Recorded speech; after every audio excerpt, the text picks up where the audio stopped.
በምሕረቱና በጸጋው ያሰበን የሰበሰበን አምላካችን በጌታችንና በመድኃኒታችን በኢየሱስ ክርስቶስ ስም የተመሰገነ ይሁን። በሚረዳን አምላካችን ጸጋና ምሕረት ካቆምንበት በመቀጠል የዕለቱን ተከታይ የወንጌል ጥናት እናያለን። እንደምታስታውሱት ዮሐንስ ምዕራፍ 16ን ባለፈው መመልከት ጀምረናል። ምዕራፍ 15 ከቁጥር 18 ጀምሮ እስከ 27 ያለው ክፍል ቀጣይ ክፍል ስለሆነ አንድ ላይ ከቁጥር 1 ጀምሮ እስከ ቁጥር 4 ያለውን ተመልክተናል። ከዛ ባሻገር ባለፈው ሳምንት ስንመለከት ቁጥር 26 እና ቁጥር 27 ላይ ጌታችን ኢየሱስ ክርስቶስ ስለ መንፈስ ቅዱስ መውረድ ወይም መምጣት በተናገረበት አንቀጽ መንፈስ ቅዱስ ከመጣ በኋላ ስለሚያደርጋቸው ነገሮች የነገረን ሁለት ነጥብ አስምረንበታል። እዚህ ቁጥር 26 እና ቁጥር 27 ላይ አንደኛ በማንነቱ አጽናኝ ነው።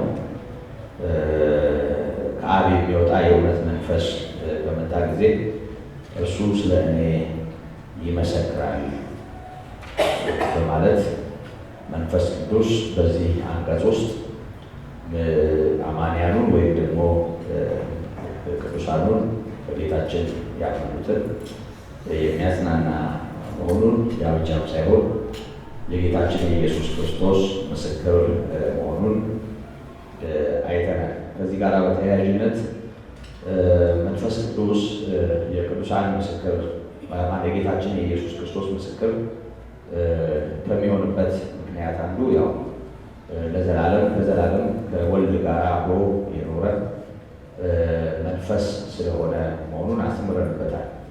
ምክንያቱም ጌታችን ኢየሱስ ክርስቶስ ከአብ ዘንድ የመጣ ነው።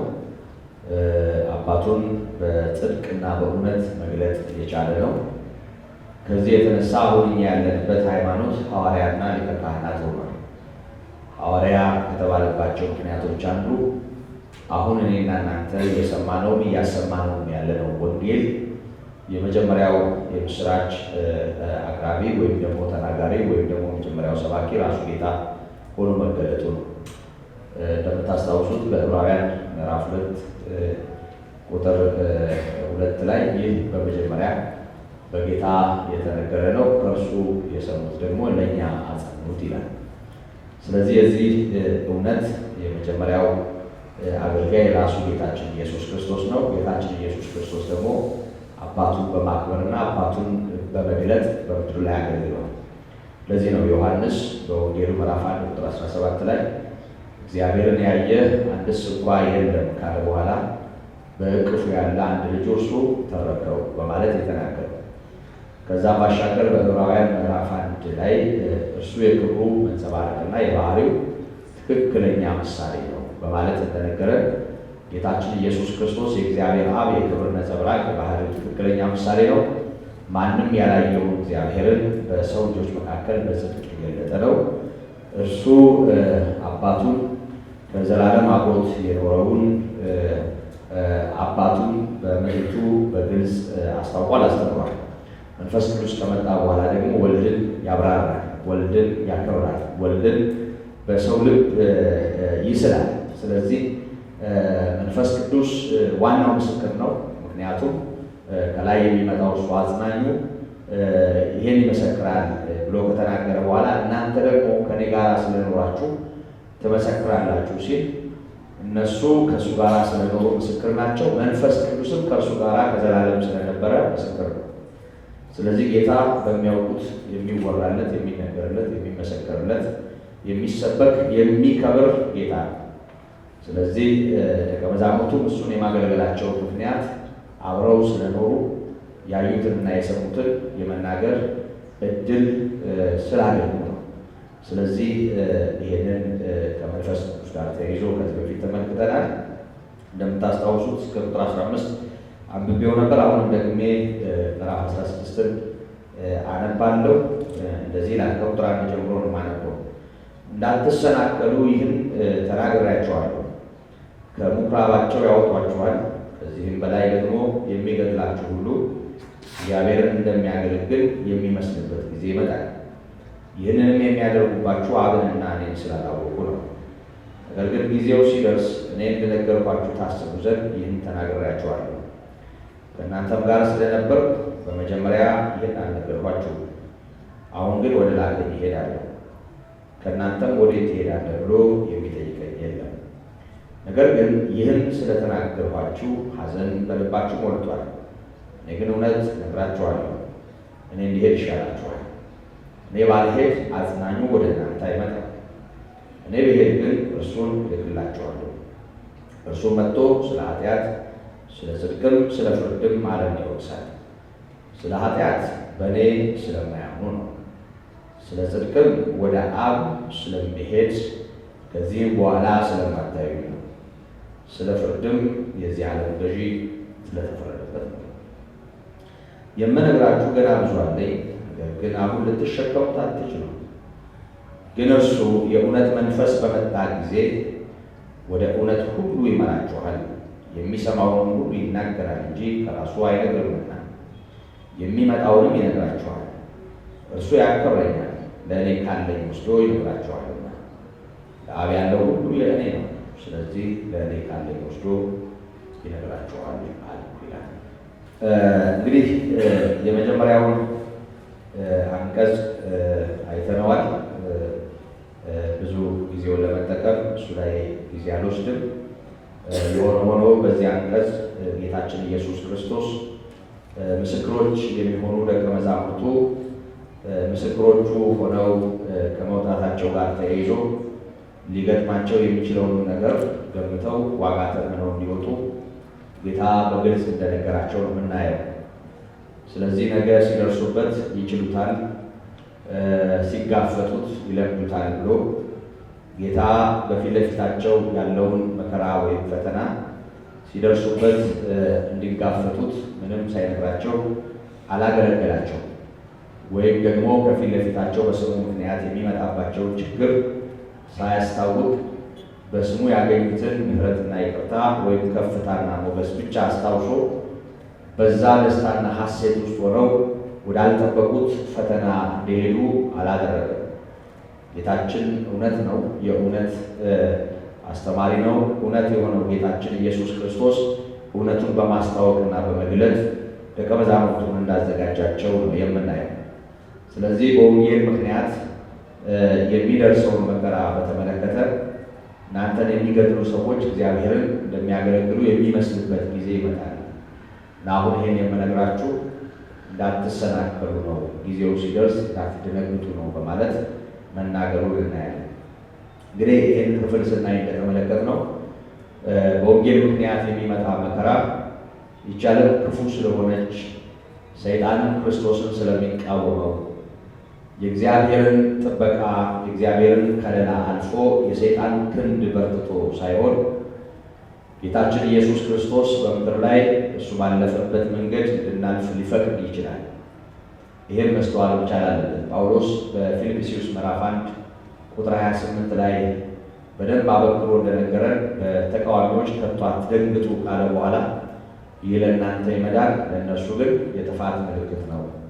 ይህ ስለ ክርስቶስ ተሰጥቷችኋል፣ በስሙ ልታምኑና ልትድኑ ብቻም ሳይሆን በስሙ መከራ ልትቀበሉ ጭምር እንዳለ በስሙ መከራ መቀበል ጌታ ኢየሱስ ክርስቶስ ሕይወት ነው ብለን በተቀበልንበት ልብ በዚያው ሁኔታ ልንቀበለው የሚገባ እውነት ነው እና ጳውሎስ ለኔ ሕይወት ክርስቶስ ሞትም ጥቅም ነው እንዳለ ዋናችን ተችሎን የምንኖር ሰዎች ስለሆን በመዳን ጉዳይ እግዚአብሔር ምሕረት እንዳደረገልን እርግጠኛ ስለሆን በጌታችን በኢየሱስ ክርስቶስ ስም የሚመጣው የትኛውም ነገር ለእኔና ለእናንተ ለትርፋችን ለጥቅማችን ነው የሚመጣው። ስለዚህ እግዚአብሔር የረዳው ይዘምራል፣ እግዚአብሔር የረዳው ያመሰግናል። እንደነ ሲላስ እንደነ ጳውሎስ እግራቸው በሰንሰለት ታስሮ በግንድ ተጠርቀው ያዜሙ እንደነበሩት እንደ ሕፃን ልጅ አስገብተው ገርፈው ሁለተኛ በዚህ ሰውዬ ስም ስትናገሩ ያናገኛችሁ ብለው ሲዝቱባቸው በስሙ ይናቁ ዘንድ እንደተገባቸው ስለቆጠሩ ደስ እያላቸው ከሸንጎ ወጡ ነው የሚለው እና በስሙ መናቅ እንደ መብት ቆጥረውታል፣ በቃ ይገባናል።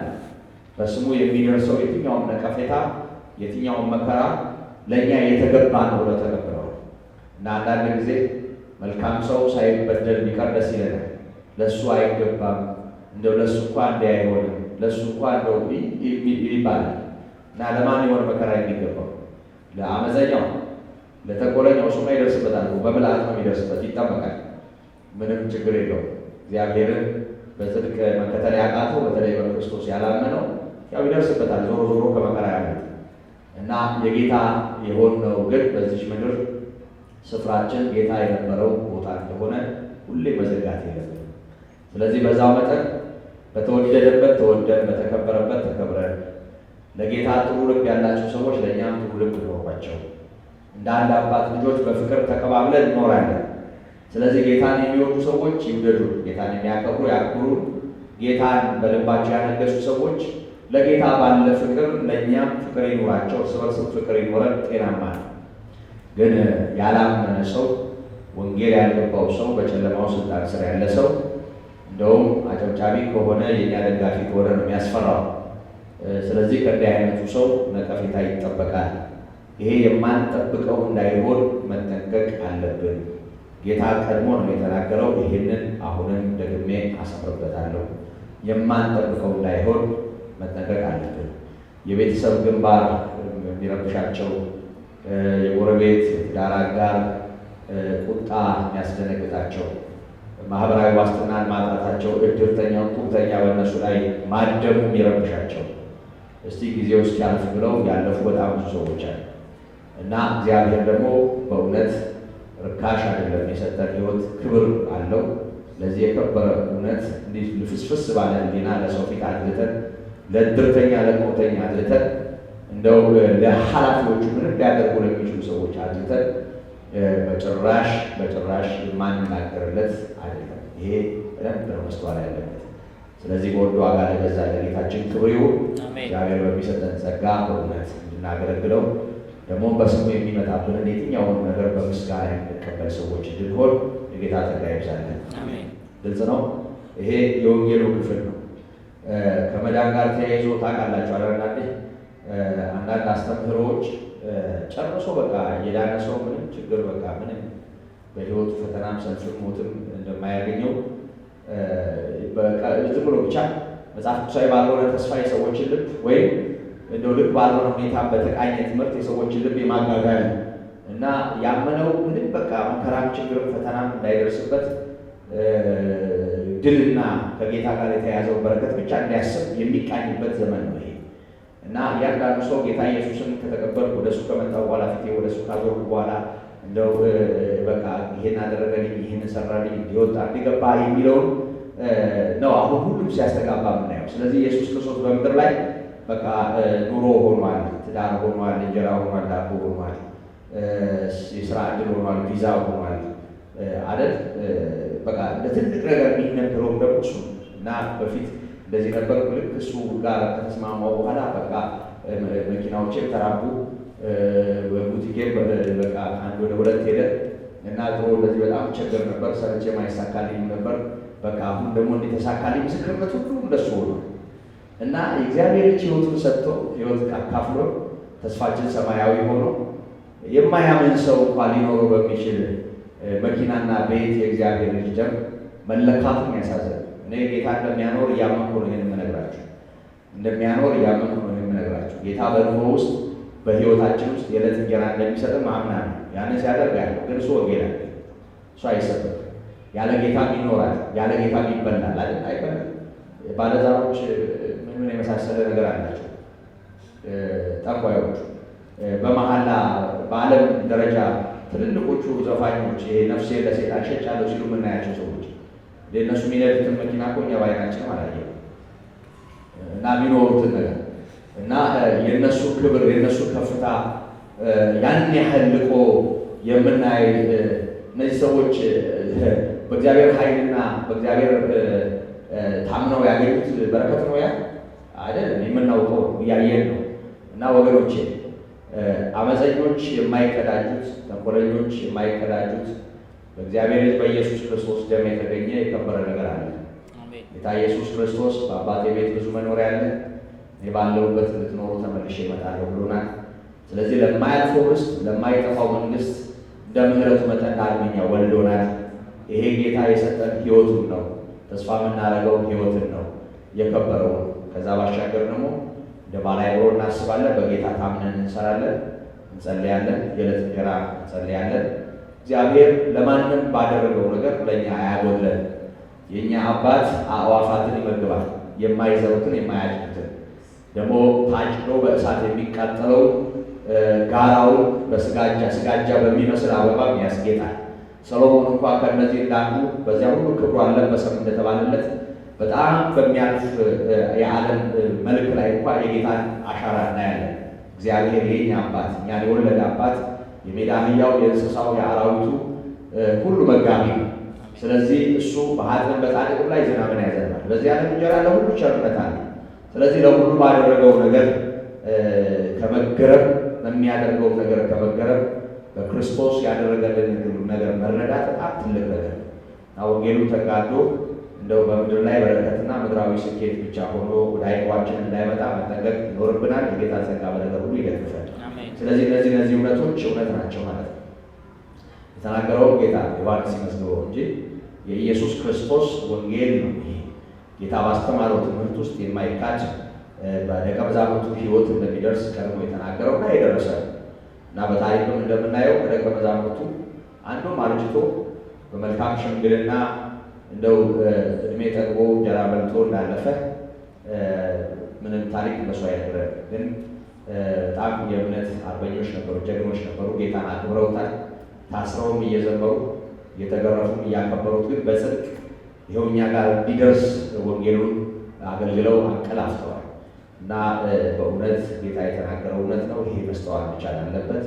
ስለዚህ አንደነግጥም። በኢየሱስ ክርስቶስ የሚመጣው ነገር አያስደነግጠንም። ልክ ሲነጋ ነጋ ብለን እንደማንገረም፣ ሲመሽ ደግሞ ወየው መሽ ነው ብለን እንደማንደነግጥ በኢየሱስ ምክንያት ወደኛ ሕይወት በሚመጣው በየትኛውም ነገር ሳንገረም ሳንደነግጥ ጌታን እያከበር እንኖራለን። ይሄ መስተዋል አለበት። የጌታ ጸጋ ይብዛልን። ከእናንተ ጋር ስለነበር ባለ በመጀመሪያ ይህን አልነገርኳቸው ማለት ጌታ አብሯቸው 3 ዓመት እንግዲህ ከጥሪው በኋላ አሳልፏል። ደቀ መዛሙርቱን በተመለከተ እና በነበረበት ጊዜ አብሯቸው እንዲህ አይነቱ ነገር ከዚህ በፊት መናገር አላስፈልገው። ጌታችን ኢየሱስ ክርስቶስ ከመሰቀሉ በፊት በነበረው የአብሮነት ጊዜ የነበራቸው ጊዜ በጣም ደስ የሚል ጌታን እየተከተሉ አብሮ የወጡ እየገቡ ከጌታ ጋር ያለው ክብር ሁሉ ክብር ሆኖላቸው ደግሞ ባርኮ በሚያበዛው አብረው እየተቋደሱ ሲፈውስ እየተደነቁ በሄደበት ቦታ በገንዘብ የሚያገለግሉትም አንዳንድ ሰዎች ነበሩ፣ እህቶችም ነበሩ።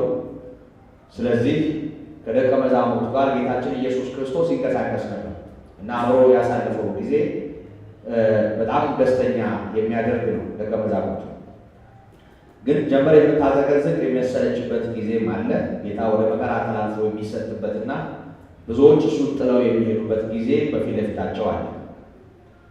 ከዛ ባሻገር ደግሞ ጌታችን ኢየሱስ ክርስቶስ ሞትን ድል አድርጎ ተነስቶ ወደ አባቱ ከሄደ በኋላ እነሱ በሚታይ ሁኔታ ጌታን የማያዩበት ጊዜ፣ ግን ጌታ ከእነሱ ጋር የሚሆንበት አጽናኙ ከእነሱ ጋር የሚሆንበትን ጊዜ አለ። ስለዚህ አሁን የምናየው እውነት ጌታችን ኢየሱስ ክርስቶስ ብዙውን እሱን በመከተል ውስጥ ያለውን ብዙ ነገር እያዩ ተደንቀው እንደው አንዳንድ ጊዜ ያው የዘብዴዎስ ልጆች እናት ያደረገችውን ታስታውሱ የለም? ያው የሚነግስ ስለመሰላት እንደው አንተ ስትነግስ አንዱ ልጄ በዛ አንዱ ልጄ ደግሞ እባክህ ብላ ስታማልድ እናያለን። ልጆቿን አብራ ልታሰቅል እና ስትሄድ እናያለን። ስለዚህ በጭራሽ ኢየሱስ ክርስቶስ ይሰቀላል አያስቡትም፣ ሊያስቡት አይችሉም። ከዛ ባሻገር ደግሞ እርግጠኛ ናቸው መሲህ መሆኑ እየገባቸው ሲመጣ ደግሞ እንደሚነግስና አብረው እንደሚነግሱ እርግጠኛ ናቸው። ይህንን እርግጠኝነታቸውን ሞት የሚባለው ነገር ፊት ለፊት አፍጦ ሲመጣ ከውስጣቸው ነጠቀው እና ሄደው በራቸውን ዘግተው አንድ ላይ ተቀመጡ። አንዳንዶቹም ወደ ቀደመው ግብራቸው ሄዱ። ከዛ በኋላ ኢየሱስ ክርስቶስ ሞትን ድል አድርጎ ተነስቶ ከተበተኑበት ሰብስቦ ደግሞ ትንሽ ቀናት አብረው ቆዩ። ከትንሣኤ በኋላ 40 ቀን አሳልፈዋል። በነዛ 40 ቀናት ደግሞ እንደገና ተስፋቸው ለመለመ። ግን አሁንም የሚገርመኝ ነገር አሁንም ኢየሱስ ክርስቶስ እንደሚነግስ ነው የሚያስቡት። ደብረ ዘይት ተራራ ግርጌ ጌታ ሊያርግ ጥቂት ደቂቃ ቀርቶት የስንብት ንግግር እያደረገ ለኢየሩሳሌም መንግስት ሳትመልስ ወዴት ነው የምትሄደው ብለው መጠየቃቸው እንዲህ አይነት ሀሳብ ውስጣቸው ከትንሣኤ በኋላ በዕርገቱ ዕለት እንኳን በዚያች ዕለት እንኳን በውስጣቸው እንደነበረ እናያለን። ግን ያው ጌታችን ኢየሱስ ሊሸከሙት ስለማይችሉ ያልነገራቸው ነገር እንደነበረ ስለተናገረ መንፈስ ቅዱስ ወደ እውነት ሁሉ እንደሚመራቸው ስለተናገረ እርሱ ያላቸውን እንደሚያስታውሳቸው ጭምር ስለተናገረ በእርግጥ እነዚህ ያልተጨረሱ ሰዎች ናቸው። በእግዚአብሔር ሥራ ጌታ ኢየሱስ ክርስቶስ በሕይወታቸው ብዙ ነገር አድርጓል። ግን ያላለቀ ተበጅቶ ያልተዋበ ማንነት አላቸው። ቀሪውን የእግዚአብሔር መንፈስ ያደርጋል። ስለዚህ ለመንፈስ ቅዱስ ነው እድሉን ተራውን ሰጥቶ የሄደው ጌታ። ስለዚህ ጌታችን በዚያው ሀሳባቸውን ስላወቀ ላጉረመረሙትና ለጠየቁት ሰዎች እግዚአብሔር በገዛ ፈቃዱ የሰወራትን ዘመናትን ወራትን ማወቅ ለእናንተ አልተፈቀደላችሁ፣ መንፈስ ቅዱስ ወደ እናንተ ይመጣል፣ ስለዚህ እስከ ዓለም ዳርቻ ድረስ ምስክሮቼ ትሆናላችሁ ብሎ ቦታ ጠቅሶ ከዚህ እስከዚህ እስከ ዓለም ዳርቻ ድረስ የእናንተ ይሄ ነው ሲላቸው ነው። እና እነዚህ ሰዎች እስከ መጨረሻው ሰዓት ድረስ ብዙ ያልገባቸው ነገር ነበር። እና ጌታ አሁንም እየነገራቸው ያለው ነገር ምንድን ነው? እስካሁን ድረስ ከእናንተ ጋር ስለነበሩ ምንም አልነገርኳችሁም ማለት። አሁን ከነሱ የሚለይበት ጥቂት ጊዜ አለ። ያ በሚሆንበት ጊዜ ምን አይነት ስሜት ሊሰማቸው እንደሚችል ያውቃል ጌታ። ግን እሱ ከነሱ ጋር የለም ማለት ከነሱ ጋር የለም ማለት አይደለም። አያዩትም ማለት ግን አያያቸው ማለት አይደለም። እነሱ አይዳስሱትም ማለት እሱ ከነሱ ጋር አይደለም አያውቃቸው ማለት አይደለም። የሆነ ሆኖ ሰው ያው ሰው ስለሆነ ድካም ስለሚኖረው እሱ ዞር ሲል እንደሚተዋቸው ወይም እንደተዋቸው ተሰምቷቸው ባሉ ላይ ሆኖ አንደኛ ለማን ቀሪውን ጊዜ ጌታ እንደሚሰጥ ጭምር አበክሮ እየነገራቸው ነው። ከዚያ ባሻገር ግን በዋናነት እስካሁን ያልነገርኳችሁን ነው የምነግራችሁ እያላቸው እና ከዚህ በኋላ ይሄንን አሁን ከላይ የነገራቸውን ነገር ያልነገራቸው አብሮ ስለነበር ነው። ከዚህ በኋላ ግን የሚሆነውን ሲያስታውቃቸው እናያለን። አሁን ግን ወደ ላከኝ ይሄዳለሁ ይላል። ይሄ ከጌታችን መሄድ ተመልሶ ወደ አባቱ ከመሄዱ ጋር የተገናኘ ነው። ከእናንተም ወዴት ትሄዳለህ ብሎ የሚጠይቀኝ የለም። ነገር ግን ይህን ስለተናገርኳችሁ ሐዘን በልባችሁ ሞልቷል። እኔ ግን እውነት እነግራችኋለሁ፣ እኔ እንዲሄድ ይሻላችኋል። ይሄ ጉዞ ጌታ ኢየሱስ ክርስቶስ በሚታይ ሁኔታ በመካከላቸው ያገለገለበት ጊዜ አልፎ እርሱ ወደ አባቱ ወደ ክብሩ ተመልሶ የሚሄድበትን እና እነሱ በዚህ ዓለም የሚቆዩበትን ጊዜ የሚያመለክት ነው እና በዚህ እውነት ውስጥ እኔ እንዲሄድ ይሻላችኋል ሲላቸው እናያለን። በመሰረቱ ያው በዚህ በምስጢረ ሥላሴ ትምህርት ውስጥ የግብር ሦስትነት ሲባል ሰምታችሁ ታውቃላችሁ። ሥላሴ በስም ማነው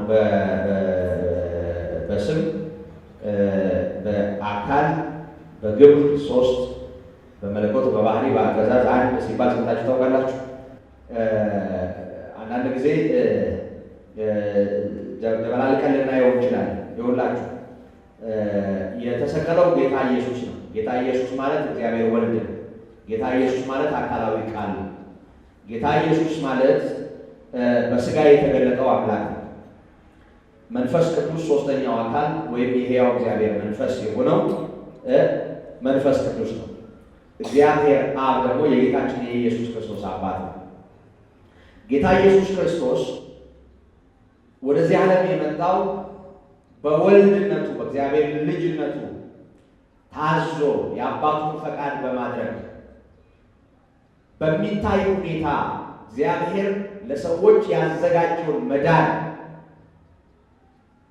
በመስቀል ላይ ፈጽሞ የወደቀውን የሰው ልጅ ለማጽናናትና ለማዳን ነው። ይሄ እውነት ቀጣይ የሚሆነው በሕያው እግዚአብሔር መንፈስ አሰራር መንፈስ ቅዱስ ጌታችን ኢየሱስ ክርስቶስ ጀምሮ የፈጸመውን የማዳን ሥራ በሰው ሕይወት ውስጥ ትርጉም እንዲያገኝና ሰው ወደዚህ እውነት እንዲቀላቀል የሚሰራ አጽናኝና ሰራተኛ ነው። ኢየሱስ ክርስቶስ ተሰቀለ፣ ሞተ፣ ተነሳ፣ ወደ አባቱ ሄደ። ደቀ መዛሙርቱ በመንፈስ ቅዱስ ባይሞሉስ? የእግዚአብሔር ኃይል ወደ እነርሱ ባይመጣስ? እነዛ ደካሞች ነገር ሳይገባቸው እስከ ደብረ ዘይት ግርጌ የሄዱ ሰዎች፣ በዙሪያቸው በነበረው ነገር ሲናወጡ የነበሩ ሰዎች፣ ግራ ሲጋቡ የነበሩ ሰዎች በምን አቅማቸው ነው አገልግሎቱን የሚያንቀሳቀሱት? በምን አቅማቸው? እኔ እንሄድ ይሻላችኋል፣ እኔ ባልሄድ አጽናኙ ወደ እናንተ አይመጣም አለ። ሲጀመር የመንፈስ ቅዱስ ወደ ቅዱሳን ወይም ደግሞ ወደ ደቀ መዛሙርቱ መውረድ የጌታችን የኢየሱስ ክርስቶስን መክበር ተከትሎ የሆነ ነው። ጌታ ባይከብር ኖሮ፣ የመጣበትን በጽድቅ ባይፈጽም ኖሮ፣ የኃጢአት ዕዳ ባይከፈል ኖሮ፣ ሰው ከእግዚአብሔር ጋር የሚሆንበት ዕድል ባይፈጠር ኖሮ፣ በሰውና በእግዚአብሔር መካከል ያለው የጸብ ግድግዳ ባይናድ ኖሮ መንፈስ ቅዱስ እንዲህ ባለው ሁኔታ አይመጣም ነበር። የሕያው እግዚአብሔር መንፈስ፣ የእውነት መንፈስ እያለ ጌታ ደጋግሞ የተናገረለት መንፈስ ቅዱስ በምልአት የሚወርደውና ከቤተ ክርስቲያን ጋር የሚሆነው ጌታችን ኢየሱስ ክርስቶስን ያስተማረውንና የጌታን ሕይወት በሰው ልብ ስሎ በትውልድ ሁሉ ውስጥ ይሄ ደህንነት ህልው እንዲሆን የሚያደርገው መንፈስ ባይመጣ ኖሮ እርግጠኛ ነኝ ቤተ ክርስቲያን የምትባል ነገር አትኖርም። የወንጌል አገልግሎትም የሚባል ነገር አይኖርም። ኢየሱስ ክርስቶስ በሰው ኃጢአት ምክንያት ተሰቀለ የሚለው ነገር እንዲህ ባለ ሁኔታ ለትውልድ ሁሉ ጥቅም አይዛመትም፣ አይሰበክም ነበር። ጌታ ኢየሱስ ክርስቶስ ወደዚህ ዓለም መጥቷል። ደግሞም ስለ ኃጢአታችን ሞቷል። ትንሣኤው ጽድቁን ነው የሚያረጋግጠው። ትንሣኤው ጽድቁን ነው የሚያረጋግጠው ብቻም ሳይሆን ትንሣኤው ጌታ ኢየሱስ ክርስቶስ ተመልሶ ለመጣበት እንዲሄድ የሚያስችል ጽድቅን የሚያረጋግጥ እውነት ሆኖ ተገኝቷል። እኔ እሄዳለሁ አብን እለምናለሁ ካለ በኋላ ከአብ ዘንድ የምልክላችሁ መንፈስ ቅዱስ ነው ያለ። ስለዚህ መንፈስ ቅዱስ ወደዚህ ዓለም የመጣው የኢየሱስ ክርስቶስን ወደ እግዚአብሔር ተመልሶ መሄድና ወደ ክብሩ መግባት ተከትሎ ነው። ስለዚህ መንፈስ ቅዱስ የኢየሱስ ክርስቶስን መክበር ያረጋግጣል መውረዱ፣ ወደ አብ መሄዱን ያረጋግጣል መውረዱ፣ ከአብ ዘንድ እሱን መላኩን ያረጋግጣል መውረዱ። ከዚያም ባሻገር ደግሞ መንፈስ ቅዱስ ሲመጣ የሚያደርገውን ነገር በግልጽ በዝርዝር እዚሁ ስላስቀመጠ መንፈስ ቅዱስ የግድ ለደቀ መዛሙርቱ ያስፈልጋል። ደቀ መዛሙርቱ ያስፈልገናል ብለው የወረደ አይደለም፣ እንደሚያስፈልጋቸው አበክሮ እየተናገረ ያለው ጌታ ኢየሱስ ነው። በሰዎች ጉትጎታ የመጣ አይደለም። ኢየሱስ ከአብ ዘንድ የላከው ነው። መንፈስ ቅዱስ ስሜት አይደለም። መንፈስ ቅዱስ በሰዎች መሻትና በሰዎች ጩኸትና መቃተት ወደዚህ ዓለም አልመጣም። ኢየሱስ በሰውና በእግዚአብሔር መካከል ያለውን የጸብ ግድግዳ በማፍረሱ ምክንያት ከእግዚአብሔር ወደ ሰው የመጣ ሌላኛው አጽናኝ ነው።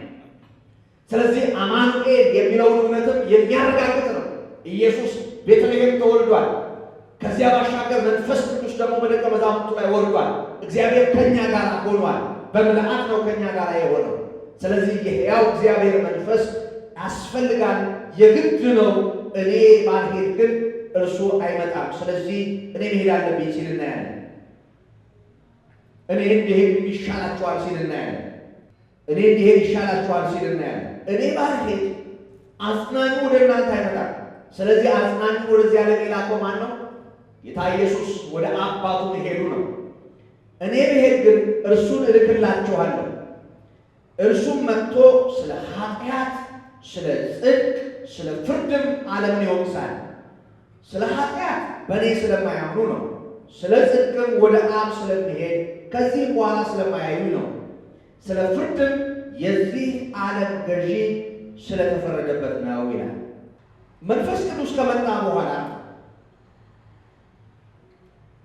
የሚያደርጋቸውን ነገሮች ከቁጥር 8 ጀምሮ እስከ 11 ድረስ ደግሞ ተጨማሪ ነገሮች ይነግረናል።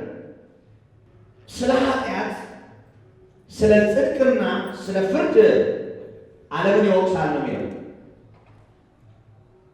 ዓለምን ይወቅሳል። ዓለም ለእግዚአብሔር እውነት ጀርባውን የሰጠውን ማንነት እንደሚወክል ከዮሐንስ መልእክት ከዚህ በፊት አንስተን ተምረናል። ዓለም እና በዓለም ያሉትን አትውደዱ፣ ዓለምንና በዓለም ያሉትን አትውደዱ ካለ በኋላ ዓለምን መውደድ በእግዚአብሔር ዘንድ ጥል ነውና እና በዓለም ያሉቱ እነዚህ ናቸው ብሎ የዓይን አምሮት፣ የሥጋ ትምክህትና፣ ስለ ገንዘብ መመካት ነው።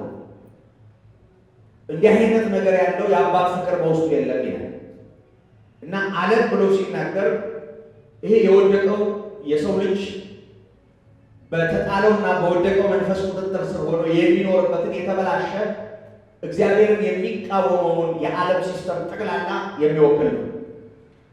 ለማንኛውም መንፈስ ቅዱስ ከመጣ በኋላ በዓለም ውስጥ ከሚሰራቸው ስራዎች አንዱ ስለ ኃጢአት መውቀስ ነው።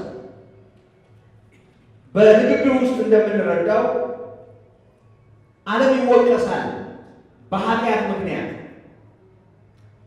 በኃጢአት ምክንያት የሚወቀሰው ዓለም በዝርዝር ኃጢአቱ አይደለም የሚወቀሰው፣ በእያንዳንዱ ስንፍናው አይደለም የሚወቀሰው። ዓለም በጌታችን በኢየሱስ ክርስቶስ ባለማመኑ ነው የሚወቀሰው። ስለ ኃጢአት ካለ በኋላ እርሱ ምንድን ነው? በእኔ ስለማያምኑ ነው ብሎ ሲናገር ነው ያለ። አንድ ነገር አስተውሉ። ለምሳሌ መንፈስ ቅዱስ በአማኞች መካከል ሲሰራ፣ በአማኞች ሕይወት ውስጥ ሲሰራ እኔና እናንተን እየወቀሰ ወደ ንስሐ ያመጣል። እኔና እናንተን እየወቀሰ ሕይወታችንን ይቀድሳል፣ ያጠራል። ልክ ሙሽራይትን የሚያቆነጁ ሰዎች በተለያየ ነገር እንደሚያቆነጇትና እንደሚያሳምሯት የክርስቶስ የሆነው እኛ ያለ ነውርና ያለ ነቀፋ እንድንሆን በቃሉ በኩል ሕይወታችንን ይገራል፣ ይሰራል፣ ወደ እውነት ያመጣል። በምናምነው ሰዎች ሕይወት ውስጥ የማያምን ሰው ስለ ዝሙቱ ይወቀሳል ወይ? ስለ መግደሉ ይወቀሳል ወይ? ስለ ማመንዘሩ ይወቀሳል ወይ? አንዳንድ ጊዜ ላናስተውለው እንችላለን። ልንገራችሁ፣ ኢየሱስ ክርስቶስ የእግዚአብሔር ልጅ መሆኑን መዳን በሱ መሆኑን የማያምን ሰው የትኛውንም ኃጢአት ሰራም አልሰራም በሞት ጥላ ውስጥ ነው ያለው። የማያምን ሰው የሚወቀሰው በዝሙቱ አይደለም፣ የሚወቀሰው በመግደሉ አይደለም። የማያምን ሰው የሚወቀሰው በግል ሕይወቱ በስውርም ሆነ በግልጽ በሚያደርገው ነገር አይደለም። የማያምን ሰው ምንስ ቢያደርግ ምን ይገርማል? አንዳንዴ የሚያስደነግጠው አማኝ ነኝ የሚለው ሰው፣ የክርስቶስ ነኝ የሚለው ሰው፣ በደሙ ተዋጀን የምንል ሰዎች ውስጥ የሚገኘው ድካምና ስንፍና ነው እንጂ የሚያስደነግጠው እግዚአብሔር ውድ ዋጋ ከፍሎ ለፍቅሩ ጤናኛ ምላሽ አለመስጠታችን ወይ የግንዛቤያችን ችግር ወይ ደግሞ በአጋንንት ምክንያት ሕይወታችን በተለያየ ሁኔታ ልክ አለመሆኑ ነው እንጂ የሚገርመው የማያምን ሰው ሲጀመር ልክ ያይደለ ማንነት ነው ያለው። ስለዚህ የማያምነውን ዓለም በተመለከተ እግዚአብሔር ያለበት ወቀሳ ለነሱ የሚሆነውን መድኃኒት አለመቀበላቸው ብቻ ነው። ለምሳሌ ኢየሱስ የእግዚአብሔር ልጅ አይደለም ብለው የሚያምኑት ቤተ እምነቶች፣ አልተሰቀለም አልሞተም ብለው የሚያምኑቱ ሰዎች፣ የማይጠመቁቱ ሰዎች፣ በዚህ አይነት ሁኔታ ውስጥ ያሉ ሰዎች ሰው ቢገድሉ ያው ሲገድሉ እያየን ነው፣ ሲያጠፉ እያየን ነው። እምነታቸው ወይም ደግሞ የእምነት አስተሳሰባቸው አግዟቸው ብዙ ነገር ቢያደርጉ እነዚህ ሁሉ ነገሮች አይደሉም ሊገርሙን የሚገቡት። እነዚህ ሁሉ ነገሮች፣ እነዚህ ዝርዝር ነገሮች ሁሉ በአንድ ነገር ተጠቅለዋል፣ በክርስቶስ አይደለም። በክርስቶስ ያልሆነ ሰው የሚወቀሰው በሱ ማንነት ውስጥ ባሉ ዝርዝር ጉዳዮች አይደለም። የሚወቀሰው በመድኃኒቱ በኢየሱስ ክርስቶስ ባለማመኑ ነው። ስለዚህ ስለ ኃጢአት ዓለምን ይወቅሳል ካለ በኋላ ስለ ኃጢአትም ካለ በኋላ በእኔ ስለማያምኑ ነው ያለ። አሁን የመጀመሪያው የእግዚአብሔር ሚዛን ጌታ ኢየሱስ ክርስቶስ ነው። በእርሱ የሚያምን የዘላለም ሕይወት አለ። በእርሱ የማያምን ባንዱ በእግዚአብሔር ልጅ ስም ስላላመነ አሁን ተፈርዶበታል። የተፈረደበት በሞት ጥላ ውስጥ ያለ በጨለማ ውስጥ ያለ ሰው በዚያው ቀጠና ውስጥ ሆኖ ምንስ ቢያደርግ ምን ይገርማል?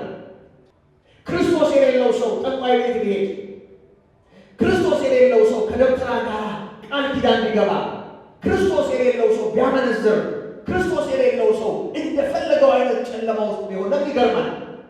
ለምን ይደንቀናል? ምክንያቱም ዓለሙ በሞላው በክፉ እንደተያዘ እናውቃለን። የዲያብሎስን ስራ ሊያፈርስ ደግሞ የተገለጠው የእግዚአብሔር ልጅ ኢየሱስ ብቻ ነው። እግዚአብሔር ሌላ መድኃኒት አልሰጠም። መድኃኒቱ አንድ ነው። ይሄን መድኃኒት ሰው ሳይቀበል መታመኑ ለምን ይገርመናል? መቸገሩ ለምን ይገርመናል? እግዚአብሔር ዓለምን የሚወቅሰው በዝሙት፣ በስካር፣ በተለያየ እርኩሰት አይደለም። ዓለምን የሚወቅሰው በጌታ በኢየሱስ ክርስቶስ ባለማመኗ። ይሄ መስተዋል አለበት። ዝርዝር ነገር ውስጥ ገብቶ የሆነ ትንሽ ነገር በሰው ሕይወት ውስጥ ያለ የተለያየ ነገር እሱ አይደለም ከፍርድ ጋር ተያይዞ በእግዚአብሔር ፊት የሚቀርበው በክርስቶስ ከመሆንና ካለመሆን ጋር ይገናኛል። ዓለምን ስለ ኃጢአት ይወቅሳል።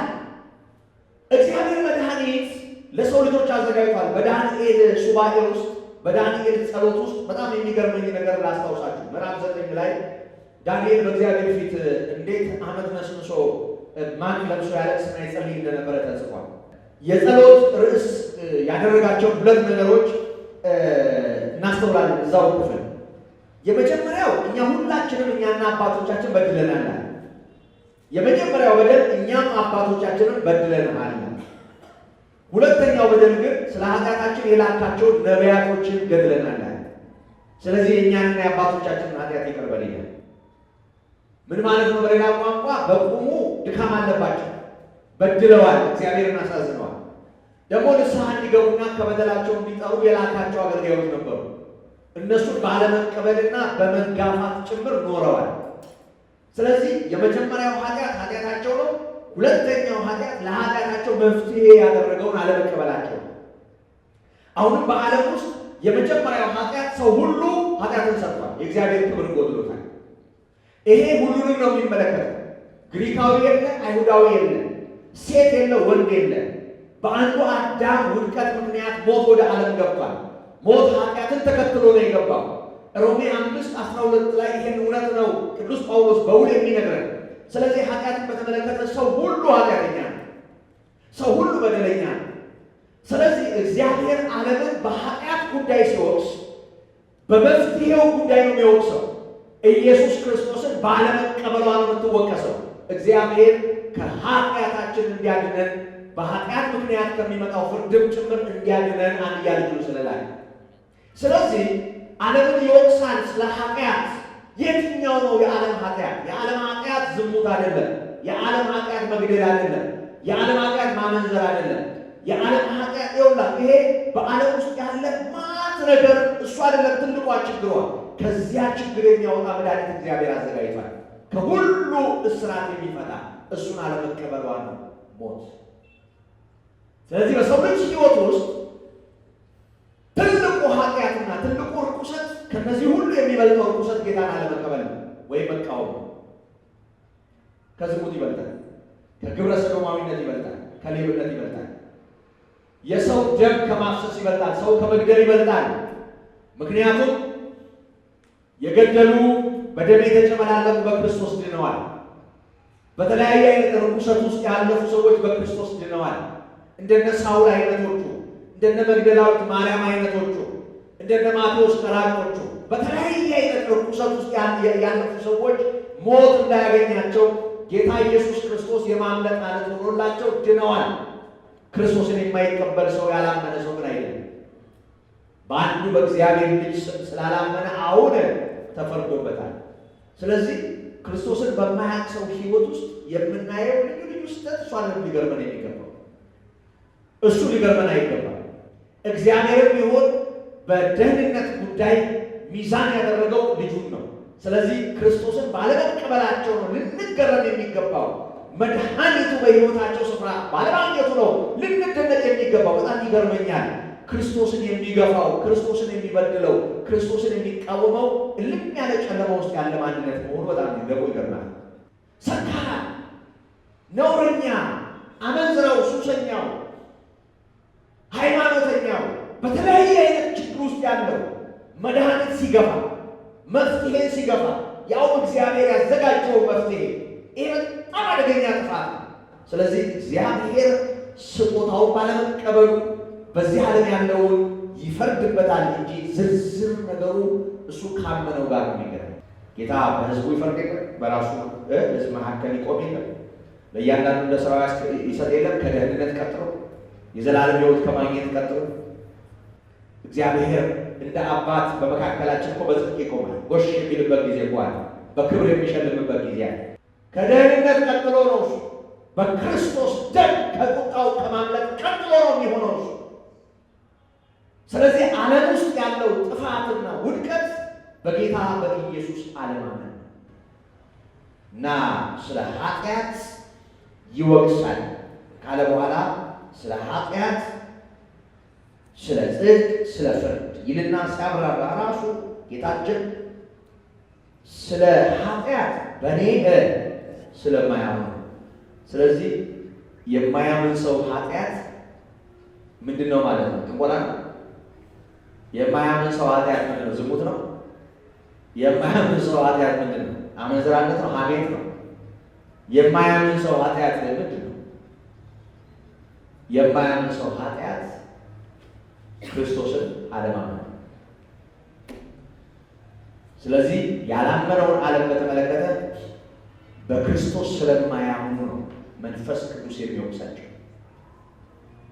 ስለዚህ ክርስቶስን እንዲያምኑ፣ እንዲቀበሉት፣ እንዲያስተውሉት፣ አሜን እንዲሉት ያግዛል፣ እየወቀሰ ይህን ያደርጋል የሕያው እግዚአብሔር መንፈስ። ስለዚህ ብዙ የአማንያን ስላሉ በዓለም ላይ አሁንም እግዚአብሔር በጽድቅ፣ አሁንም እግዚአብሔር በምሕረት በእውነት እንዲሁ እየሰራ ብዙዎችን እንዲያመጣ የልባችን ናፍቆት ነው። ደግሞም በምድሪቱ የሚሰራው የእግዚአብሔር መንፈስ ይሄንኑ አሁንም ያደርጋል። እያደረገ ስለሆነ ነው እኛ የጌታ የሆነ አይደል? አዎ እግዚአብሔር ይመስገን። አለ ጻድቅ ነኝ የሚል በግሌ ጥሩ ሰው ነበርኩ የሚል ሰው አለ። ምንም ችግር የለብኝም እንደው እኔ ከልጅነቴ ጀምሮ እንደው ንጹሕ ነበርኩ፣ ምንም ያው አሁን የጌታ በመሆኔ ያገኘሁት አዲስ ነገር የለም የሚል እርግጠኛ ነኝ። ብዙዎቻችን እግዚአብሔር በምሕረት የእሱ ያደረገን ሰዎች ገብቶን ከሆነ እውነታው ያ ስለ ጽድቅም ወደ አብ ስለሚሄድ ከዚህም በኋላ ስለማታዩ ነው ይላል። በመሰረቱ ጽድቅ የሚለውን ቃል ደጋግመን አንስተናል። ጽድቅ ማለት ትክክለኝነት ማለት ነው። ራይተስነስ፣ ቀጥተኝነት፣ ትክክለኝነት ማለት ነው ጽድቅ። ኢየሱስ የእግዚአብሔር ልጅ ነው። እየሰማችሁ ነው? ትክክል ነው? እስቲ መልሱልኝ። ኢየሱስ የእግዚአብሔር ልጅ ነው። ልክ ነው? ኢየሱስ በሥጋ የተገለጠ አምላክ ነው። ልክ ነው? ኢየሱስ በኃጢአተኞች መካከል የተሰቀለው እኛን ለማዳን ነው። ልክ ነው? በደላችንን ተሸክሞ ነው የተቀጣው። ልክ ነው? የራሱ ኃጢአት የለበትም። በእኛ ምክንያት ነው የተቸነከረው። እውነት ነው? ይሄ ያለ ኃጢአት በምድር ላይ የተገለጠው ኢየሱስ ተሰቅሏል፣ ደግሞ ሞቷል፣ ደግሞ ተቀብሯል። ልክ ነው? ጌታ ኢየሱስ ክርስቶስ በሦስተኛው ቀን ተነስቷል። ልክ ነው ወይ? የተነሳው ኢየሱስ የት ነው ያለው? በአብ ቀኝ። ክብር ለእግዚአብሔር ይሁን። ይሄ እውነት ነው አይደል? ይሄ ጽድቅ ነው። ስለዚህ እውነት ይሟገታል። ስለዚህ እውነት ይሟገታል የእግዚአብሔር መንፈስ። ኢየሱስ ልክ ስለሆነ ስለ ጽድቅ ማለት ስለ ትክክለኝነት ማለት ነው። ጽድቅ ማለት እግዚአብሔር በክርስቶስ ያደረገው የእግዚአብሔር ጽድቅ ነው። ለእኛ የተቆጠረ የእግዚአብሔር ጽድቅ ነው። ለእኛ የተቆጠረው የእግዚአብሔር ጽድቅ ጌታ ኢየሱስ ክርስቶስ ስለ እኛ ወደዚህ ዓለም በመምጣት የከፈለው ዋጋና ሞትን ድል አድርጎ ወደ አባቱ የሄደው ክርስቶስ ያለበትን ሁኔታ በተመለከተ በግልጽ ያስረዳል፣ ይሟገታል። አይ የሚል ትንሣኤን የሚክድ ካለ ይሄ ቀላል ነገር እንዳይመስላችሁ። ይኸውላችሁ በሮሜ ምዕራፍ 10 ላይ ጳውሎስ ብዙ ጊዜ ኢየሱስ ጌታ እንደሆነ እግዚአብሔር ከሙታን እንዳስነሳው ብታምን ጌታ እንደሆነ በአፍህ ብትመሰክር ትድናለህ የሚለውን ቆንጸል አድርገን እናወራዋለን። ግን ከምን ጋር እንደተያያዘ ላስታውሳችሁ። ቁጥር 6 ጀምሮ ከእምነት የሆነ ጽድቅ ግን እንዲህ ይላል በልብህ ከእምነት የሆነ ጽድቅ እንዲህ ይላል በልብህ ማን ወደ ሰማይ ይወጣል አትበል። ወደ ሰማይ ማን ይወጣል አትበል በልብህ። አሁን ከልብ ጋር ከእምነት ጋር ስለሚገናኝ ስለ እግዚአብሔር ጽድቅ ነው እየተናገረ ያለው። በልብህ ማን ወደ ሰማይ ይወጣል አትበል። ይህ ክርስቶስን ለማውረድ ነው። ምን ማለት ነው? የክርስቶስን እርገትና በአብ ቀኝ መቀመጥ መቃወም ነው። በሌላ ቋንቋ እሱን ማንም ከዙፋኑ አያወርደው። የዘላለም መንግስት ባለቤት ሁሉን እንደ ልብስ ይጠቀልላል፣ እንደ መጎናጸፊያም ይለውጣል። እርሱ ግን እርሱ ነው፣ ለዘላለም ይኖራል። የሆነ ሆኖ ግን እንዴት ሊሆን ይችላል? እንዴት አድርገ እንዴት ሊሆን ይችላል? እንዴት ወደ ሰማይ ሄደ እንዴት ሊሆን ይችላል? የሚል ማንነት ሰው ካለው በሌላ ቋንቋ የጌታን እርገትና በአብ ቀኝ መቀመጥ መቃወም ነው። እሱን ካለበት ስፍራ ጎትቶ ማውረድ ነው።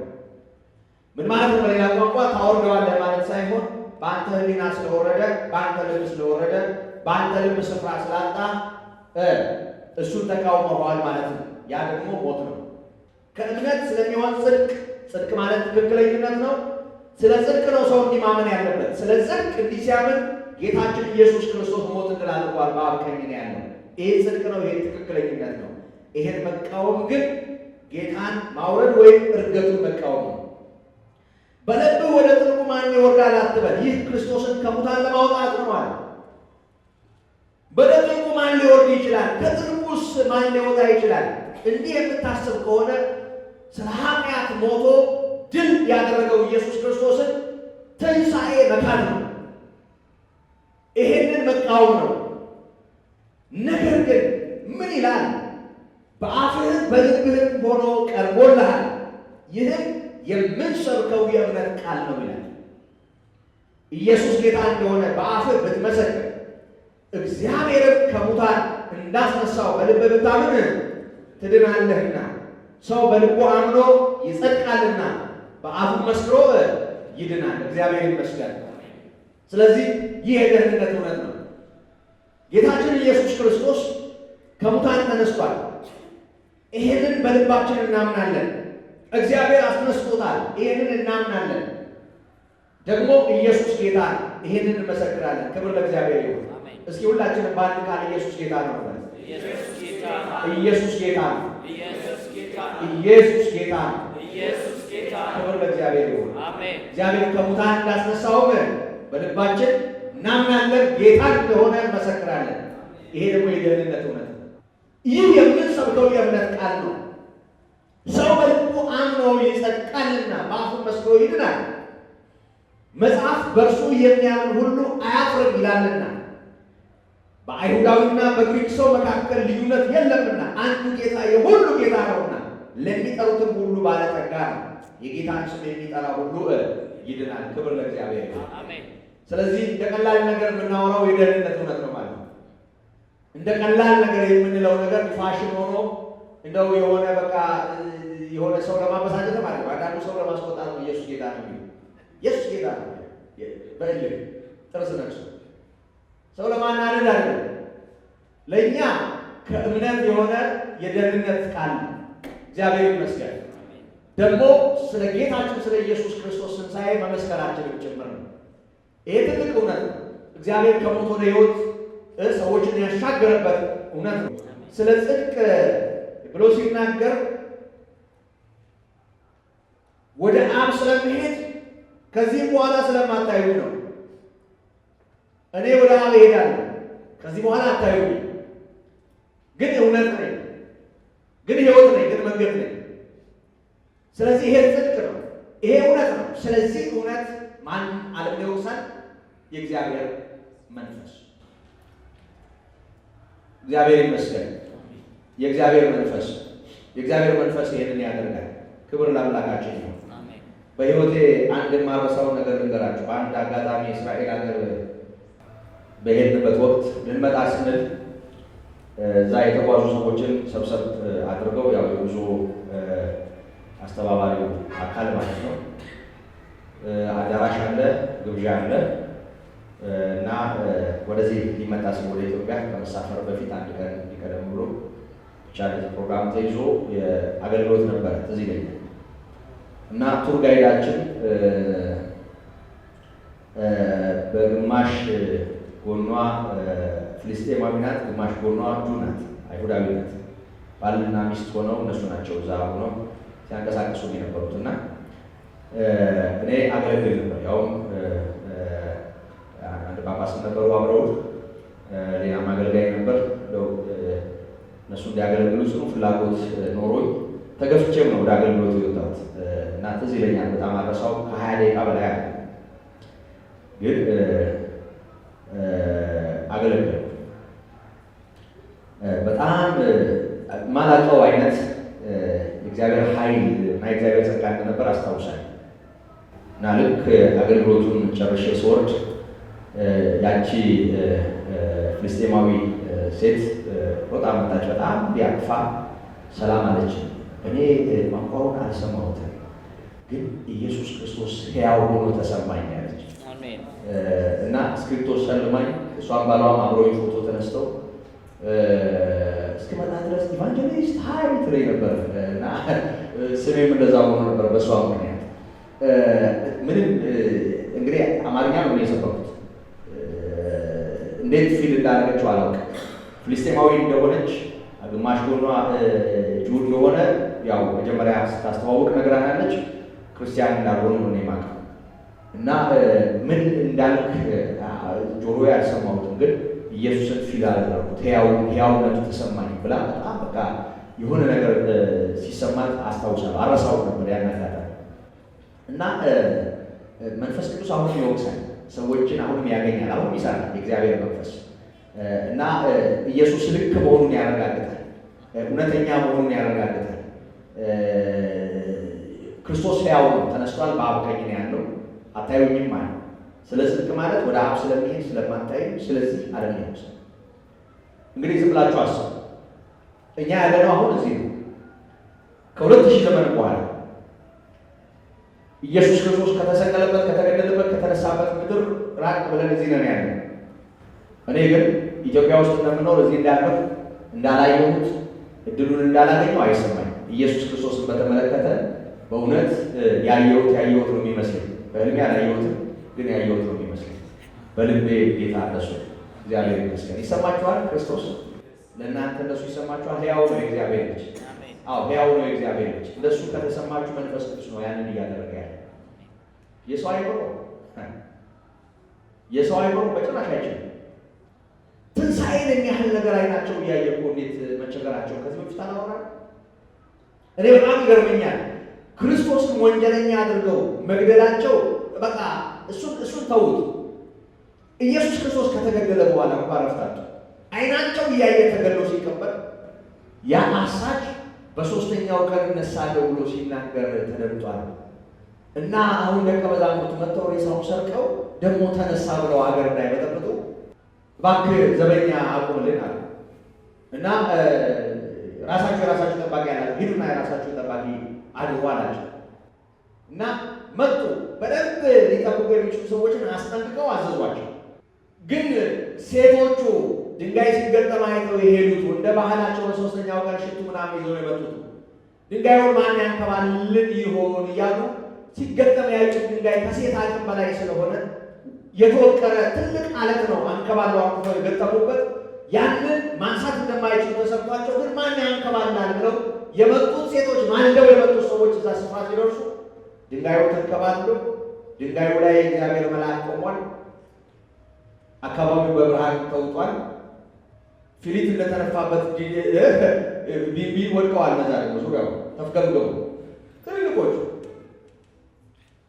እና መልአኩ ያለውን ታስታውሳላችሁ? እናንተስ አለ የተሰቀለውን የናዝሬቱ ኢየሱስን እንድትሹ ታውቃለዋል።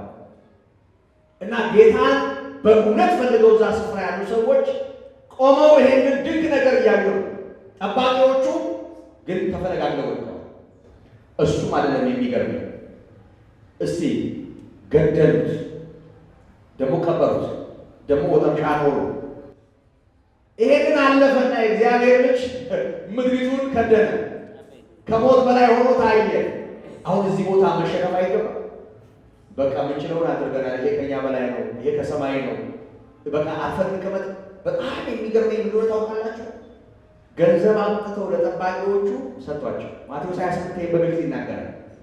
እና እኛ እንቅልፍ ወስዶን እያለ ደቀ መዛሙርት መጥተው ሰረቁት ብለው እንዲያወሩ ነገሯቸው። እና እስካሁን ድረስ በዛች ምድር ይሄ ይነገራል ብሎ ወንጌላዊ መዝግቦታል። የገደሉና የቀበሩ ሰዎች፣ ጠባቂ ያቆሙ ሰዎች ያለ ሰው እጅ ድንጋይ ተንከባሎ ትንሣኤ ሆኖ ከነዚህ ሁሉ ነገር በላይ ሆኖ ኢየሱስ ክርስቶስ አልተቀበሉትም። እኛ በምን አይነት አቅማችን ተቀበልነው? በምን ልባችን ተቀበልነው? ክብር ለእርሱ ይሁን። የእግዚአብሔር መንፈስ ነው የረዳን። ቅዱሱ የእግዚአብሔር መንፈስ፣ ንጹሑ የእግዚአብሔር መንፈስ፣ የእውነት መንፈስ፣ እግዚአብሔርን የመፍራት መንፈስ፣ የኃይል መንፈስ፣ ወደ እውነት ሁሉ የሚመራ የእግዚአብሔር መንፈስ። የመንፈሱ ስራ ቀለል አድርገን እንዳናስበው። እግዚአብሔር መንፈስ ዛሬ ሕያው ነው። ስለረዳን ነው የተረዳነው። ስለረዳን ነው የተቀበልነው። ከ2000 ዘመን በኋላ ከዚች ምድር ከዚህ ሁሉ ስርዓት አምልጠን ኢየሱስ የእግዚአብሔር ልጅ፣ ኢየሱስ መድኃኒት፣ ብቸኛው መድኃኒት እንደሆነ እናወራለን። በእግዚአብሔር ጸጋ፣ በእግዚአብሔር ምሕረት እግዚአብሔር ድንቅ ነገር አድርጎልናል። ክብር ለእግዚአብሔር ይሁን። ይሄ የጌታችን የኢየሱስ ክርስቶስን እውነተኛ ማንነትና ጽድቅ ወደኛ በማምጣት ስላገዘን ክብር ለእግዚአብሔር ይሁን። ጌታ ያለው ልክ ነው። እኔ ባልሄድ አለ፣ መሄዱም ልክ ነው። ደግሞ እኔ ባልሄድ አይመጣም ያለው መንፈስ መምጣቱ፣ መንፈስ ቅዱስ መምጣቱ በጣም ድንቅና ልክ ነው። እግዚአብሔር ይመስገን። ቀጠለና ስለ ፍርድም አለ የዚህ ዓለም ገዢ ስለተፈረደበት የዚህ ዓለም ገዢ ወይም የዚህ ዓለም አምላክ፣ ያው የዚህ ዓለም ገዢ የዚህ ዓለም አምላክ ታውቁታላችሁ አይደል? ማን ነው? ዲያብሎስ ወይም ሰይጣን። ዲያብሎስ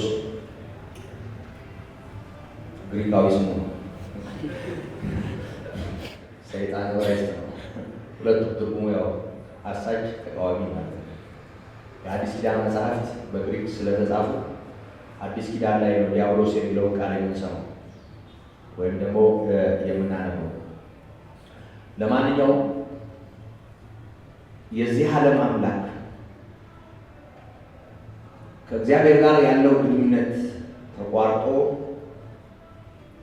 የተፈረደበት እኛ በማንቆጥረው ዘመን ነው።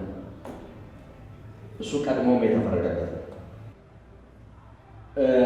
በጢሮስ መንግስት አሳቦ የዚህን ክፉ ውድቀትና ፍርድ ሕዝቅኤል በ28ኛው ምዕራፍ ላይ ያስታውሳል።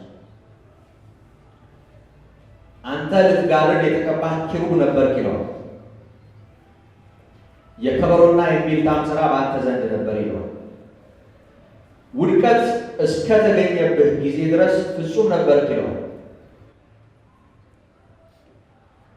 የከበሩ ዓለቶችን በስም ይዘረዝርና አልማዝ፣ ዕንቁ፣ ወራውሬ፣ አሜቴስቲኖስ፣ መርድ፣ ቶፓዚዮን እነዚህ የከበሩ ከ12 በላይ የሚሆኑ ዓለቶች ስም በዝርዝር ያነሳና እነዚህ ሁሉ ነገሮች በአንተ ዘንድ ነበሩ ይለዋል። በእሳት ዓለቶች መካከል ትንቀሳቀስ ነበር ይለዋል። ዝም ብላችሁ አስቡ። ይሄ በጣም የከበሩ የሚባሉ ዓለቶች አልማዝ፣ ዕንቁ የሚባሉ የተለያዩ ዓለቶች ውስጥ ያለ ሻይ የሚያደርግ በጣም የሚያበራ የሚገርም አይነት ውበት አንዱ ኃይል አንዱ መልአክ ውስጥ ነበር። እነዚህ ሁሉ በአንተ ዘንድ ነበሩ ይለዋል። ግን ከመልክ የተነሳ ኮራ፣ ከውበት የተነሳ ተመጻደቅ ይለዋል። ስለዚህ እግዚአብሔር እሳትነትን ካንተ አወጣ፣ ለድንጋጤ እንድትሆን አሳልፎ ሰጠ ይለዋል። ሊጋርድ የተቀባው በእግዚአብሔር የተከበረው እነዚህ ሁሉ ውበቶች በውስጡ የነበሩበት እስከ ወደቀበት ቀን ድረስ ፍጹም የነበረው በእሳት አለቶች መካከል ሲንቀሳቀስ የነበረው ክፉ ተመጻደቀ። ውበቱ የተሰጠው መሆኑ ረሳና ተዋረደ። ስለዚህ እሳትነት ከሱ ወጣ፣ ለድንጋጤ እንድትሆን አሳልፎ የሰጠው ይለው። ስለዚህ ይሄ ክፉ ከማንነቱ ወርዶ የተፈረደበት እኔና እናንተ ከምናውቀው ዘመን በፊት በእግዚአብሔር መንግሥት ላይ ባመፀበት ጊዜ በዝርዝር ባልተጻፈ ግን በእግዚአብሔር ላይ እንዳመፀና እንደወደቀ በሚታወቅ በዚያ ሁኔታ የተከናወነ ነው። እሱን በተመለከተ እንዳጠቃላይ ይኸውላችሁ በማቴዎስ ምዕራፍ 25 ቁጥር 41 ላይ ለሰይጣንና ለመልእክተኞቹ ወደ ተዘጋጀ የገሃነም እሳት ሂዱ ይላቸዋል። እነማን? በግራ ያሉት ተብሎ ተጽፏል። አሁን አስተውሉ። ለሰይጣንና ለመልእክተኞቹ የተዘጋጀ ልንገራችሁ፣ እስር ቤት ሲዘጋጅ ለእከሌ ነው የተዘጋጀ ይባላል። ማረሚያ ቤት በጥቅሉ ማረሚያ ቤት ተብሎ ሊሰራ ይችላል። እስር ቤት ምን በለው ማረሚያ ቤት ምን በለው ምንም ብለን ስም እናውቃለት እንደ አጠቃላይ ለወንጀለኛ ወይም ለጥፋተኛ የሚሆን መቆያ ወይም የቅጣት ስፍራ ብለን ምንም አይነት ስም ልንሰጠው እንችላለን። ግን እስር ቤት ሲዘጋጅ የሚዘጋጀው በስም ለእከሌ ነው ተብሎ አለ። ገሃነመ እሳትን በተመለከተ ግን እግዚአብሔር በስም በአድራሻ ለማን እንዳዘጋጀው ቅዱስ እግዚአብሔር ቃል ይነግረናል። ለሰይጣንና ለመልእክተኞቹ የተዘጋጀ የገሃነም እሳት ሲል የገሃነም እሳትን እግዚአብሔር ያዘጋጀው ለሰይጣንና ለመልእክተኞቹ ነው። ስለዚህ እግዚአብሔር እስቲ የእሳተውን እጥልበታለሁ ብሎ ያዘጋጀው ካልሆነ ለሰይጣንና ለመልእክተኞቹ ብሎ ካዘጋጀው የተፈረደበት ኃይል የሚጣልበት ስፍራ ነው። ፍርዱ ተከናውኗል ማለት ነው። ስለዚህ ሰይጣን ምንም አይነት የደህንነት፣ የምህረት፣ የሕይወት፣ የይቅርታ እድል የሌለው ቀድሞውኑ የተፈረደበትና የወደቀ ነው። ከእግዚአብሔር ጋር ህብረት የሌለው ፍጡር ነው። ገሃነመ እሳት የተዘጋጀው ለሱ ነው፣ ለተከተሉትና ለመልእክተኞቹ ቀጣይ የሆነ። አሁን ግን በዚህ የመጽሐፍ ክፍል ውስጥ የምናየው የዚህ ዓለም ገዢ ስለተፈረደበት ብሎ ሲናገር ከዚህ በፊት ካነሳቸው ጌታችን ራሱ ካነሳቸው ነገሮች ጋር የተያያዘ ዮሐንስ 12:31 ላይ አሁን የዚህ ዓለም ፍርድ ደርሷል፣ የዚህ ዓለም ገዢ ወደ ውጭ ይጣላል ሲል እናየዋለን። የዚህ ዓለም ፍርድ ደርሷል፣ የዚህ ዓለም ገዢ ወደ ዓለም ይጣላል፣ ወደ ውጭ ይጣላል ብሎ የተናገረበት ክፍል ኢየሱስ የሚሰቀልበት ጊዜ ነው። አሁን የዚህ ዓለም አምላክ የሆነበት አግባብ አለ። የዚህ ዓለም አምላክ የሆነበት አግባብ አለ። የዚህ ዓለም ገዢ የሆነበት አግባብ አለ። የዚህ ዓለም ገዢ የሆነው ዓለምን እንዲገዛ ስልጣን ተሰጥቶት ሳይሆን ስልጣን የተሰጠው ማርኮ ወይም አጭበርብሮ ነው። እግዚአብሔር እኮ ሰውን ነው ገዢ አድርጎ የፈጠረው። ዘፍጥረት አንድ ስናነብ እግዚአብሔር ሰውን ከምድር አፈር ካበጀው በኋላ የባረከው በረከት ይሄን እውነት ነው የሚያሳየው። በመልካችን እንደ ምሳሌያችን እንፍጠር ከቁጥር 26 ጀምሮ የባህር ዓሦችንና የሰማይ ወፎችን እንስሳትንና ምድርን ሁሉ በምድር ላይ የሚንቀሳቀሱትን ሁሉ ይግዙ ይላል። ገዥነት እግዚአብሔርም ሰውን በመልኩ ፈጠረው፣ በእግዚአብሔር መልክ ፈጠረው፣ ወንድና ሴት አድርጎ ፈጠራቸው። እግዚአብሔርም ባረካቸው እንዲህም አላቸው፣ ብዙ ተባዙ፣ ምድርንም ሙሏት፣ ግዟትም፣ ባህርንና ዓሦችን፣ የሰማይ ወፎችን፣ በምድር ላይ የሚንቀሳቀሱትን ሁሉ ግዟቸው። አሁን የዚህ ዓለም ገዢ የዚህ ዓለም ባለስልጣን ማን ማለት ነው? ዘፍጥረት ላይ የሰው ልጅ እግዚአብሔር እንዲህ ለተርመጠመጠ ሕይወት አልፈጠረም። ይሄ የውድቀት ውጤት ነው። እንኳን ሌላውን ልንገዛ ሰው የገዛ ማንነቱን መግዛት እስኪያቅተው ድረስ ተዋርዶ የምናየው እግዚአብሔር ፈርዶበት አይደለም። ሰው ከዚህ ከተዋረደ ኃይል ጋር ተባብሮ የገባበት ውድቀት ነው። እግዚአብሔር ለመከራ አልፈጠረም። እግዚአብሔር እኔ ለዚህ ፈጥሮኝ እንደሆነ መጽሐፍ ቢናገረኝ እኔ እግዚአብሔር ማመን አቆማለሁ። ሁሉን የሚችል አምላክ እንዴት እንደዚህ ያልኩ እንደዚህ ደካማ አድርጎ ይፈጥረናል? ለዚህ አይነት ችግር እግዚአብሔር ለዚህ አይነት መከራ እግዚአብሔር አልፈጠረም። ይሄ የውድቀት ውጤት ነው። ለማንኛውም እንደገና ዘፍጥረት ምዕራፍ 2 ላይ ከቁጥር 18 ጀምሮ እግዚአብሔር አምላክም አለ ሰው ብቻውን ይሆን ዘንድ መልካም አይደለም፣ የሚመቻውን ረዳት እንፍጠርለት። እግዚአብሔር አምላክም የምድር አራዊትና የሰማይ ወፎችን ሁሉ ከመሬት አደረገ ይልና በምን ስም እንደሚጠራቸው ያይ ዘንድ ወደ አዳም አመጣቸው። አዳምም ሕያው ነፍስ ላለ ሁሉ በስሙ እንደጠራው ስሙ ያው ሆነ ይላል። አዳምም ለእንስሳት ሁሉ፣ ለሰማይ ወፎች ሁሉ፣ ለምድር አራዊት ሁሉ ስም አወጣላቸው። ነገር ግን ለአዳም እንደርሱ ያለ ረዳት አልተገኘለትም ነበር ይላል። ከዛ እንዴት በእንቅልፍ እንደጣለውና ከጎኑ አጥንት ሔዋንን እንዴት እንደፈጠረ ይናገራል። አዳም ደግሞ ከእንቅልፉ ሲነቃ ለሔዋን ስም ሲያወጣ እናየዋለን። ስለዚህ ሰው የሚያገናዝብ እዩ አዕዋፋትና የምድር እንስሳት አራዊትን ሁሉ እግዚአብሔር በፊቱ አሳልፎ ይሄን ሳየው ምን እንደሚሰማኝ ታያላችሁ። የሆነ ወደ ጋርደን ልጁን ይዞ የሚዝናናባት እንደሱ ነው ማየው፣ እንደሱ ነው የሚሰማኝ። እና ልጁን ይዞ ወደ በቃ ለም ስፍራ የሄደ ሰው ይሄ እንትን ነው እያለ በቃ ልጁን እንደሚያዝናና አባት እግዚአብሔር አዳምን ይዞት የምድር አራዊትና እንስሳት ሁሉ በፊቱ እንዲያልፉ አደረገ እና አየው። ለእያንዳንዱ ስም ሲያወጣ አየው እና አዳም እንዳወጣላቸው ስም እንደሱ ሆኑ። ጅቡን ጅብ ያለው አዳም ነው፣ እግዚአብሔር አይደለም። አህያውን አህያ ያለው እግዚአብሔር አይደለም። ሔዋንንም ስም ያወጣላት አዳም ነው። በጣም ይገርማል። እግዚአብሔር ሰውን በእንስሳ በአራዊቱ ፊት በስም እየጠራ የሚያንቀሳቀስ ገዢ አድርጎ ነው የፈጠረው። መልኩን የሚያይበት፣ ቅድስናውን የሚያይበት፣ ፍቅሩን የሚያይበት ከሌላው የተለየ የከበረ ማንነትና ያበጀው ገዢው ሰው ግን ተጭበረበረና ስልጣኑን አሳልፎ ሰጠ፣ ክብሩን አሳልፎ ሰጠ እና ይሄ ክፉ የዚህ ዓለም ገዢ ተባለ። ምክንያቱም በሰው በኩል ዓለምን ሲያተራምስ የምናየው እሱ ስለሆነ የዚህ ዓለም ገዢ ለማንኛውም በሰውም ጉዳይ ተፈርዶበታል። በማንነቱ ቀድሞውኑ ከእግዚአብሔር ጋር ያለው ግንኙነት ሲቋረጥ ተፈርዶበታል። የገሃነመ እሳት የተዘጋጀው ለሱ። እግዚአብሔር ገሃነመ እሳትን ለሰው አላዘጋጀም። ለሰው ያዘጋጀው የስቃይ ስፍራ የለም። እግዚአብሔር ሰውን በክብር ከፈጠረው በኋላ በኤደን ገነት እንዳኖረው ነው የሚለው።